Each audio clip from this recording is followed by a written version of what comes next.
Okay, 3, 2, 1. Wait lang.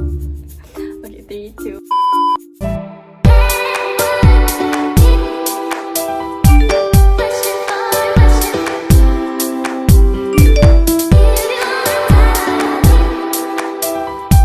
Hey guys, what's up? Welcome back, or if you're new here, hi, my name is Ara and this is my channel. Okay guys, before anything else, you already know, don't forget to like, comment, share, and subscribe, and also turn on that notification bell down below for more upcoming videos. So anyway, guys, I would just like to share with you that I have already made an FB page. So here's my FB page, guys, and I would appreciate, guys, if you would be one of the first ones to like. And I'm also on Instagram, guys, so follow me on Instagram, and I'm also on TikTok. So for today's video, guys, I know, guys, I'm sorry, natagalan po. Sorry kaayo na dugkayan kay dagan kay ko gipang buhat. So for today's video, guys, I will be making the Kojie San whitening soap frequently asked questions. So if you haven't seen my Kojie San video, guys, link is on the description box down below. So I've noticed on that video that there were really a lot of parts where I wasn't able to explain properly, and there were also thousands of questions on that video. That's why I've decided to make na lang a different vlog for that, so that I will be able to answer almost, or not all, like almost all of your questions. All of the answers that I will share with you guys are all based on what I know, because I am a user of the Kojie San soap for years na talaga, guys. You already know, if you've been with me, if you've been with my journey, years na talaga, ever since I was 13 years old. So yun na nga, guys. Without further ado, let's get into it.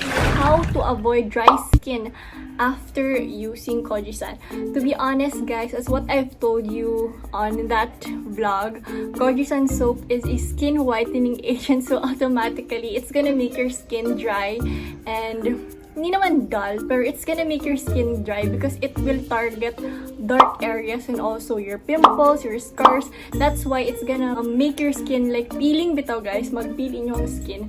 So what I recommend for the face naman, use the sunscreen that I'm using because it's very moisturizing, guys. Like this wear moisturizer, I recommend any. I do not ako naman di kasi ako gumagamit ng moisturizer. I only use the Nivea Sun Protect. It's this one, guys. Also, the Kojie San soap doesn't make my skin super dry na talaga. Well, it makes my skin dry after using it, like after I wash my face with the Kojie San soap. However, when I started using the Nivea Sun Protect, mas nag-moisturize na talaga yung skin ko.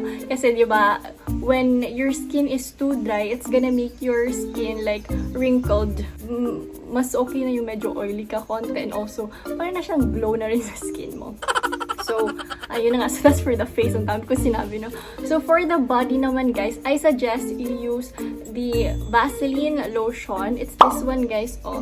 And we all know that Vaseline lotion is one of the most hydrating and moisturizing lotion here in the Philippines or anywhere around the world, guys. So it's better na if you use a lotion na make sure na it's not just for whitening, it's also for moisturizing, kasi we already have the soap, the Kojie San soap, that's doing its job to whiten your skin. Sorry, may nag-chat. To whiten our skin. So make sure to use a lotion na parang for moisturizing na rin. Number 2, how long does Kojie San usually take effect? Months ba or years? I started using Kojie San soap ever since I was 13 years old, kasi that was the time in my life where I was like, palagi lang nasa labas ng bahay, naglalaro, alam niyo yung mga patintero, yung mga Pinoy games nga, guys. So palagi ako nag-ganon. Pirmiragin ko na sigaw sa balay, magkamang-kamang pa ko sigaw sa balay. That's why I started using the Kojie San soap. So personally, there were really effects after a month, 2 months, 3 months. That was not like the utmost effect that I wanted to. I wanted more. So that's why I just continued using the Kojie San soap, and eventually, praise God, that I am now happy with the skin tone that I am in now. So all I can say, guys, is patience is a virtue. Because, di ba sabi nila, easy come, easy go, char. So, yun na nga, it's also same with the Kojie San soap. So, just be patient and just believe that one day you will just eventually achieve the skin tone that you prefer to your skin. Number 3, how often should I use the soap for faster effects?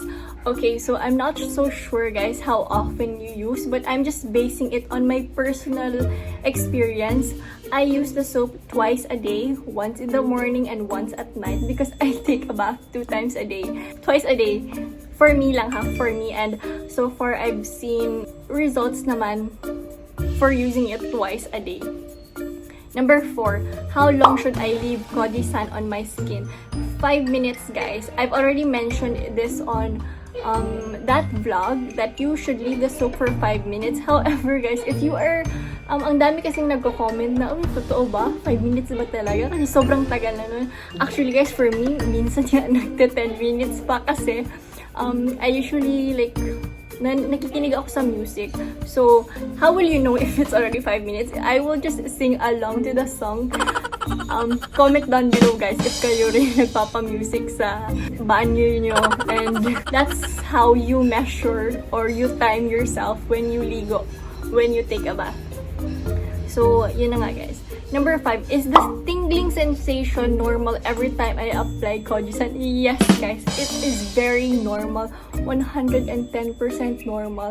There's really a tingling effect for like, probably, I think every whitening product naman, every whitening soap naman has a tingling sensation, especially with the Kojie San because it's acidic. So, therefore, it's gonna like it's doing its job, kumbaga.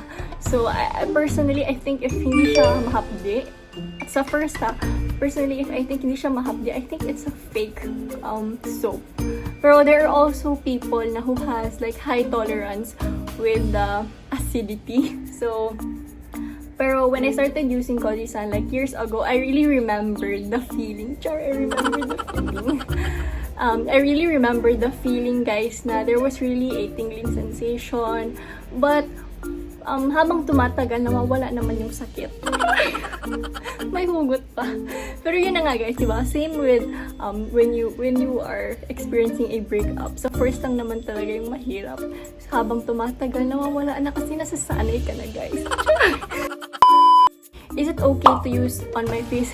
Guys, a lot of you were commenting this on my first vlog about the Kojie San soap. Is it okay ba to use it on the face? Kasi what I've said kasi on that vlog, you leave it on your body, not face, for 3 to 5 minutes. What I meant there was, do not leave it on your face for 3 to 5 minutes, only on your body. Kasi sa face kasi natin, guys, mas manipis yung balat natin sa face. So for the face, you only leave it for around 20 seconds at most. Like, nagwaswas ka ng soap mo, ng Kojie San soap. And then, tapos na, you just rinse it off. How should I use it on my face? Should I lather the soap for it not to be too sensitive? Yes, I suggest that you lather it. Like, make bubbles talaga. Yung parang mga bata nga, guys. For example, sorry ha, I do not have props over here. It's in my bathroom. Basta, I will just give a role play to you. For example, we're already in the CR and this is the Kojie San soap. So, first, you're gonna do is basain yung soap na yon, and then you just do it on a circular motion para mag-create siya ng bubbles, guys. Do not create bubbles on your face na kasi it will just irritate your face and baka masunog pa yung face nyo. So, might as well do a bubble like lather sa hands nyo pa lang para when you apply it on your face, you're gonna make a bubbles na kaagad. No need to wait ha. Is it okay? This is a very good question. Is it okay to go to the beach even if I use Kojie San? The answer is yes. But guys, I would like to stress this out. When you use Kojie San and you go to the beach, make sure na wag kayo masyadong magbabad or do not go under direct sunlight for too long. Guys ha, too long. It doesn't mean na you are not allowed to be hit on direct sunlight. It's still okay, but make sure na wag masyadong matagal, not for too long kasi it will just burn your your skin, and eventually it will make you darker. And the last question, what lotion do you recommend while using the soap? I already answered this. So for me, guys, I already answered this, but if you want to know what's lotion that I personally use, I am using the Nivea